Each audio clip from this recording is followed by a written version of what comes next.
Hi, and thanks for taking a look at this video. This is DC Training LLC. We do permit to carry in the state of Minnesota. We also have several different out-of-state permits available. Check the website or our Facebook, dctrainingllc.com, or just type in DC Training on Facebook and you'll get there as well. We do online courses, so this is a video of a portion of the online segment.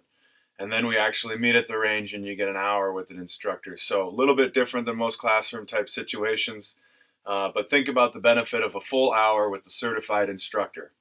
A lot of the action part of the shooting, the fundamentals is the important part. And when you go through a normal class, you typically get 5 minutes, as long as it takes you to shoot 25 rounds and hit paper. So we offer the online course for the state of Minnesota, and any multi-state carry course can be done at the range at checkout.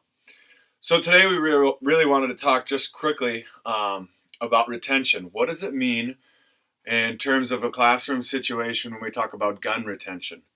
Well, typically that means, in a fight, a hand-to-hand fight, how are we going to retain our firearm? Well, I'm going to broaden that just a bit. And I'm going to take it into all aspects of retention. Root word, retain. So to retain the firearm. So let's talk first and foremost about the storage of a firearm.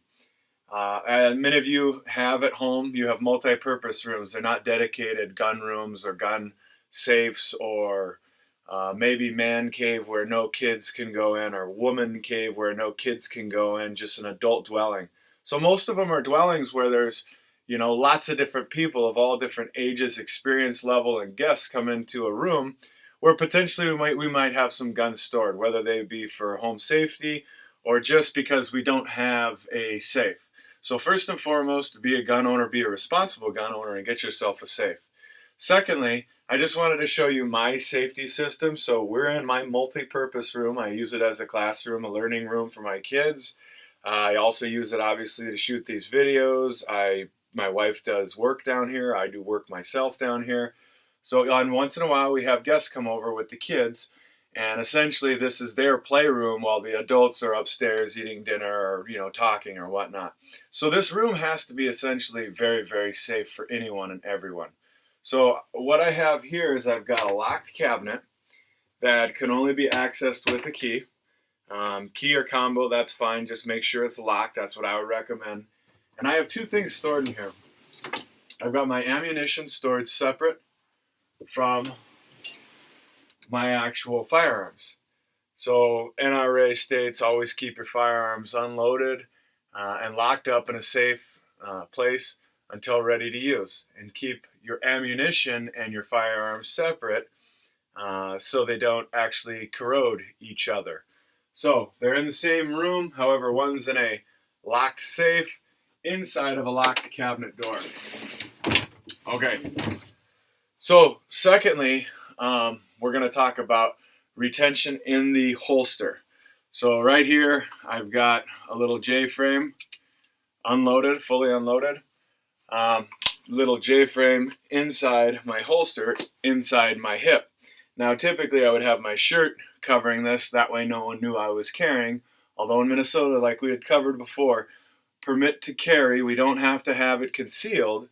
I just, for demonstration purposes, I'm not going to conceal it, but just know that when I'm out walking the streets or going grocery shopping or doing my daily activities, typically I'll have the whole shirt out or just this flap out. So second type of retention is gun retention. How well will this gun stay in my pants while I'm doing any and every kind of movement that I would normally do in the street? Right? Now, normally I would do walking, bending, maybe a brisk walk, maybe a jog across the street if I'm coming across the street with no crosswalk and I got to get across with no cars.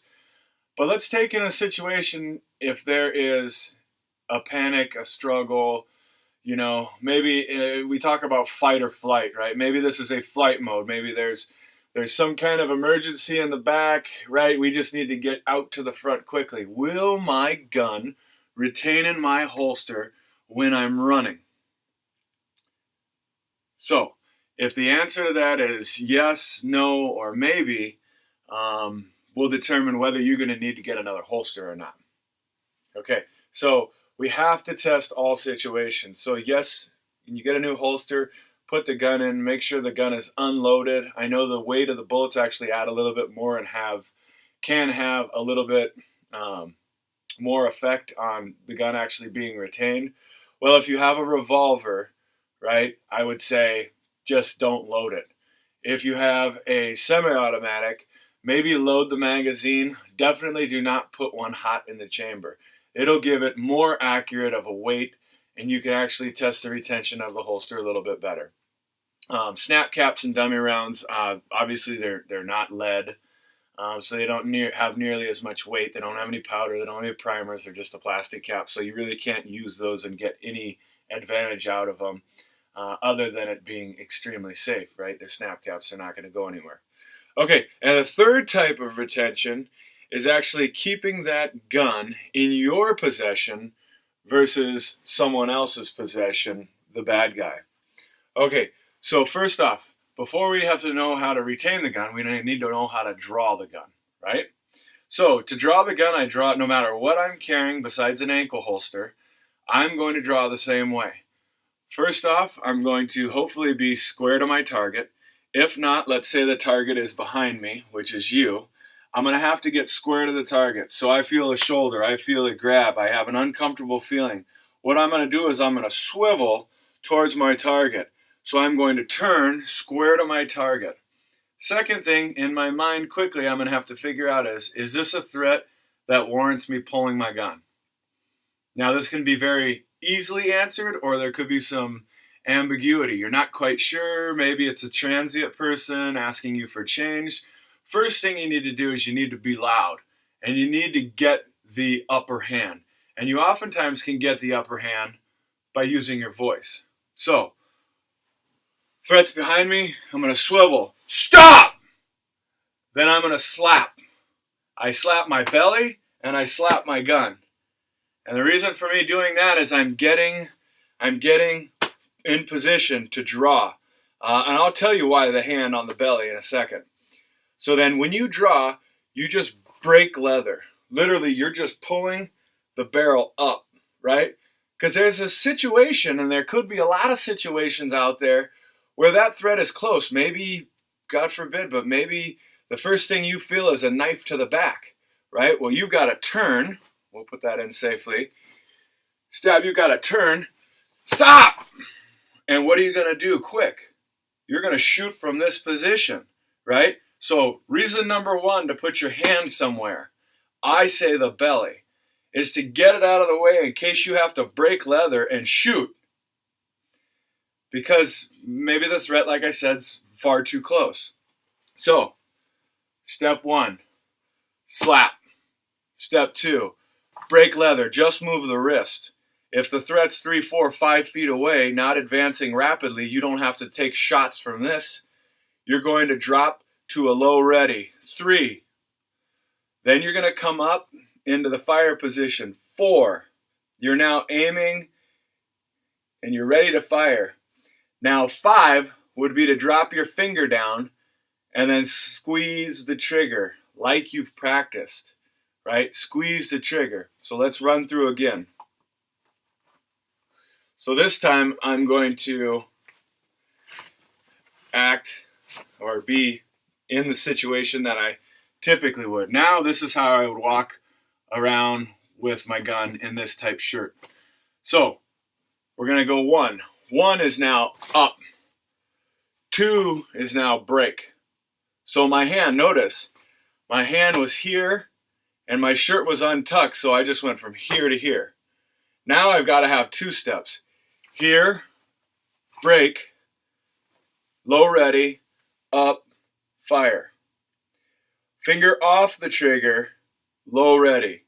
We don't have our finger on the trigger when we drop to a low ready.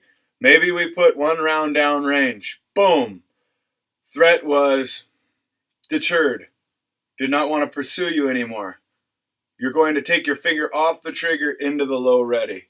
We're not going to have a low ready with the finger on the trigger, because what's going to happen is your blood's going to be pumping. It's going to be intense.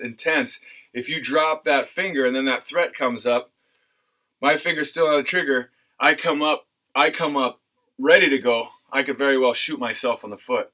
So we only have our finger on the trigger when we're going to fire. Boom. Low ready, drop down. More of a threat, up, finger on the trigger. No threat, drop down, finger off the trigger. So, safety is key, and practice drawing from the holster that you're going to carry. Be consistent with your manner of carry. In other words, don't carry in the front one day, then go ahead and the next day carry it in the back pocket area, right? Be consistent. If you draw from here, you draw from here. If you draw from the front, you draw from the front. So, consistent manner. Now, let's say the threat's so close that they're actually trying to grab your firearm from you.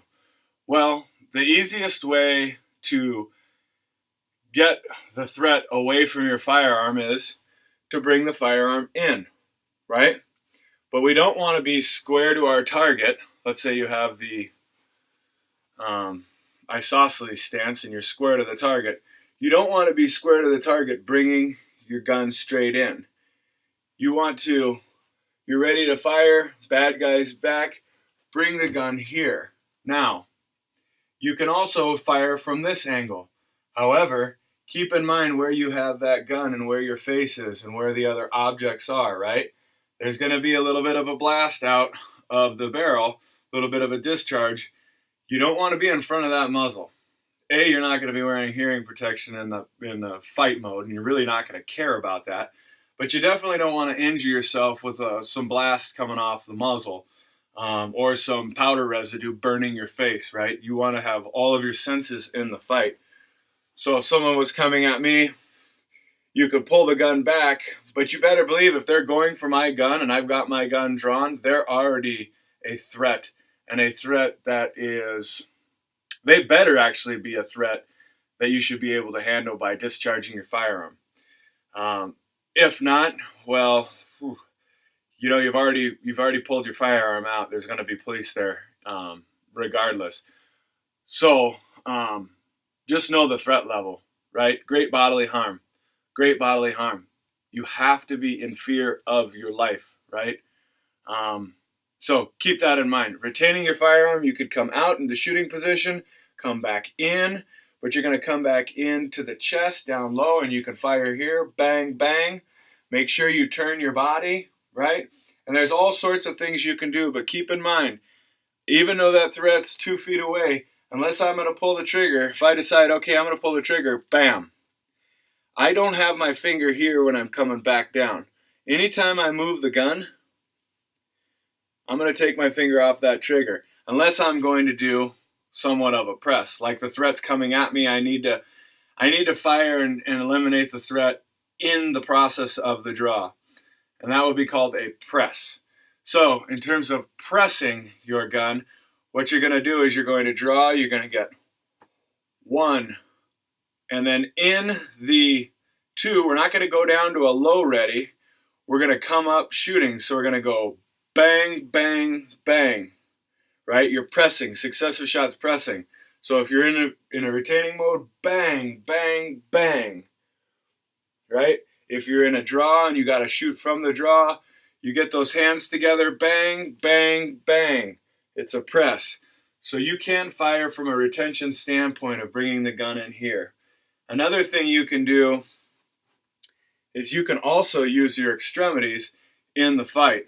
Think about this. You're the subject. You're coming at me. The gun is a foot away. I've just moved it 4 feet away. You are now lunging at me. I can do all sorts of things to get your hand away from me, right? I can even kick, right? I don't know how many of you have any kind of hand-to-hand fighting experience, but utilize all your resources. You could be in the fight of your life. Now, you would never know your abilities or inabilities unless you practice them. So obviously this video isn't meant for you to become an expert at hand-to-hand combat. It's to get the wheels turning in your head. It's not supposed to get you to be an expert at drawing from a holster. It's to get the wheels turning. What we want you to do is get your permit to carry, be safe to carry a firearm, but continue your education for a number of different reasons. A, it's fun, these shooting courses where you spend 8 hours on the range throwing, 500 rounds down range, different positions, you got instructors, you got different scenarios, you got barricades. I mean, it's very fun, it's challenging, it's very rewarding, it's great exercise, you'll burn a ton of calories, trust me. But it's also to get your muscle memory ready in case it ever does come to it. Because if the first time you decide to draw from a holster is the time where you better know how to draw from a holster because someone is, breathing down your neck in a bad way and they're after to hurt you, I hope it works out. But you don't know your abilities and your inabilities until you actually practice. Or God forbid, until you're in a situation where you figure out you're not as good as you thought you were. So, recap the video. Lots of different ways to retain a firearm.